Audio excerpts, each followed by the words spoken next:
Oke, kali ini kita lanjutkan ke penggunaan atau fungsi, kira-kira kegunaan dari past progresif atau past continuous itu apa saja. Yang pertama adalah the past progressive tense can be used to describe an activity in the past that was interrupted. Ya, karena ini sedang berlangsung berarti kegiatannya sudah dilakukan dan ada durasi waktu di situ. Di tengah-tengahnya ada yang menjeda atau mengganggu. Ya, misalkan he was painting the door when a bird struck the window. Ya, he was painting the door when a bird struck the window. Ya, berarti sedang sedang mengecat pintu ya. He was painting the door when a bird struck the window. Atau bisa dibalik kalimatnya, when-nya bisa taruh di depan. When a bird struck the window, jangan lupa karena when-nya di depan, tinggal membubuhkan koma setelah itu ya. When a bird struck the window, koma, he was painting the door. Kalau misalkan when-nya di tengah berarti he was painting the door when a bird struck the window. Di contoh yang selanjutnya, they were sleeping when the alarm went off. Ya, diingat-ingat setelah when karena ini ada kegiatan yang menjeda berarti sudah lampau, berarti menggunakan simple past ya. They were sleeping itu past continuous.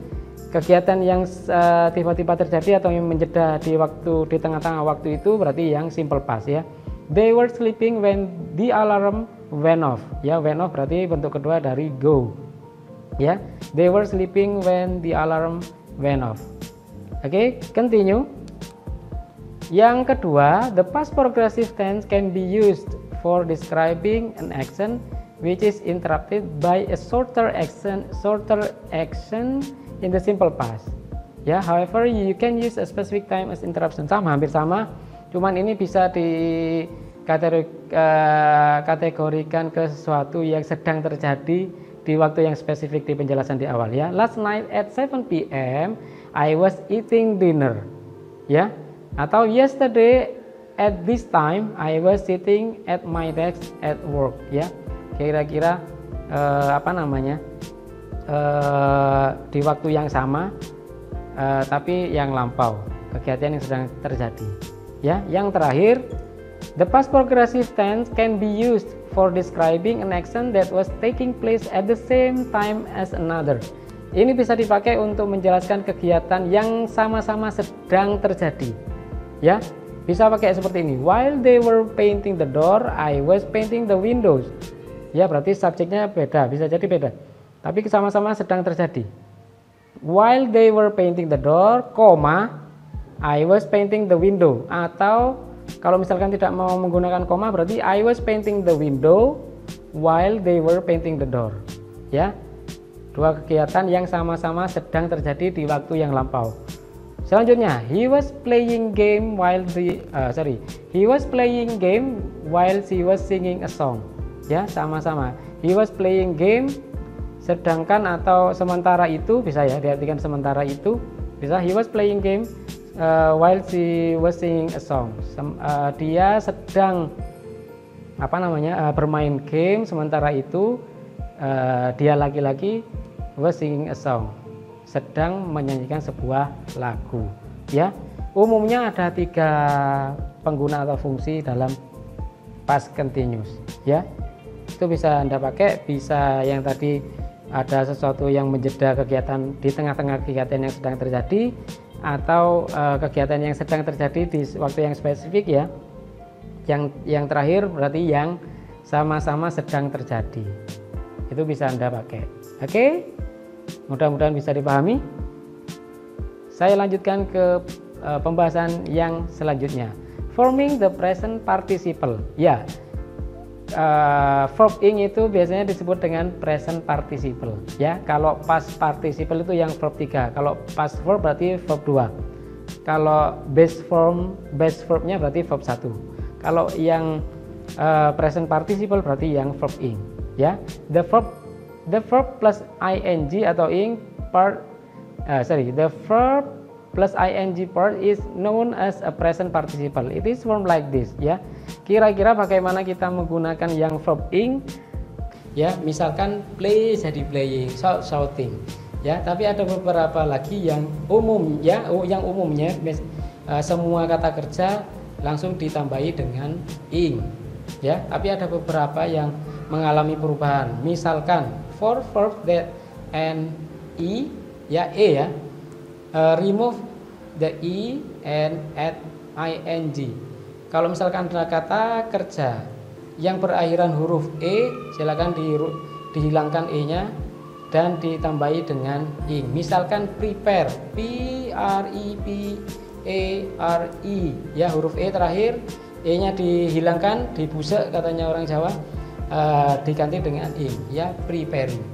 Write, r i d e, e-nya dihilangkan, langsung ditambahi dengan i, ya, prepare, prepare. Begitu juga misalkan nanti ada apa namanya kata kerja yang lain yang berakhiran e, biasanya e-nya dihilangkan dan ditambahi dengan ing. Saya lanjutkan.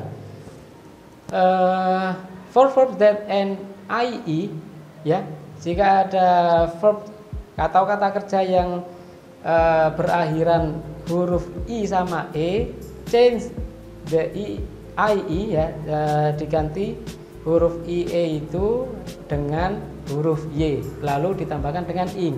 Misalkan lie, l i e, langsung diganti dengan huruf y dan ditambahi dengan ing. Lie, lying, ya, anti, untying.